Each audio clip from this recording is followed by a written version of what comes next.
Asia ఖండంలోని అతిపెద్ద గిరిజనుల జాతరగా పేరుగాంచిన శ్రీ మేడారం సమ్మక్క సారలమ్మల జాతరలో ప్రముఖులు పాల్గొని అమ్మవారి దర్శనం చేసుకుని మొక్కులు చెల్లించుకుంటున్నారు.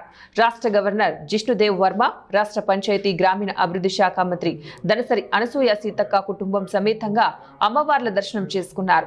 రాష్ట్ర దేవాదాయ శాఖ మంత్రి కొండా సురేఖ సైతం అమ్మవారి దర్శనం చేసుకున్నారు.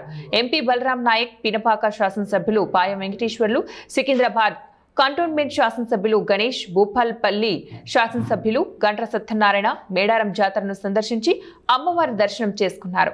Political economic adviser Nalini Raghuram, రాష్ట్ర జైళ్ల శాఖ డీజీ సౌమ్య మిశ్రా అమ్మవార్లకు మొక్కులు చెల్లించారు.